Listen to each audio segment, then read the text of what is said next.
a mother, and a music teacher. I decided to take the Rock School graded music exams because I want to challenge myself. I also want to prove to everyone that I can still sing. When I got pregnant 2 years ago, I totally stopped singing. So it was very challenging on my part to take the grade 8 exams after almost a year of not practicing my craft.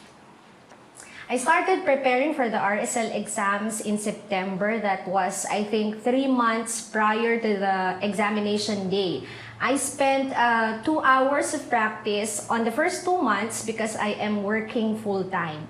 I focused more on the technical exercises because that is where I am having a hard time with, especially on the QSP or the quick study piece because of the improvisation requirement.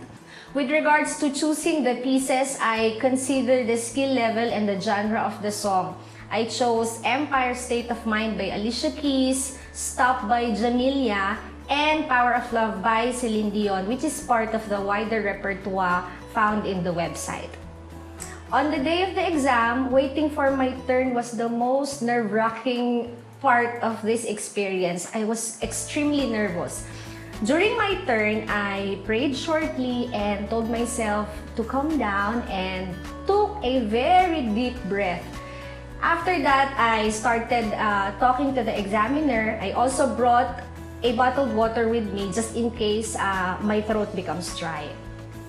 Then we had a sound check. I sang a portion of my song and then the examiner asked if the volume of the speakers or the audio and the microphone is already fine with me. He also asked, where do I want to start? Is it with the technical exercises or the performance pieces? The last part of the exam was the Q&A. So he asked, I think, 5 questions for that. I just noticed that the examiner was, although he's approachable, but he's quite serious. Most of the time, he's just taking down notes and he rarely looked at me when I'm singing. Because of RSL exams, I needed to review the things I learned from college. I did some research and watched videos on YouTube. I was also obliged to improvise and sing the chromatic scale, which I don't normally do. But I have no regrets because I learned so much from this. So thanks to RSL.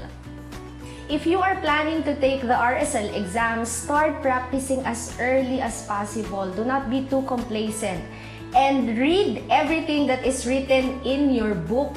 That will serve as your guide during the exams. Remember, while doing the exam, there are no second chances. So whether you forgot something, you started wrong, or you forgot to turn on your microphone, that is not an excuse. There are no second chances. Yes.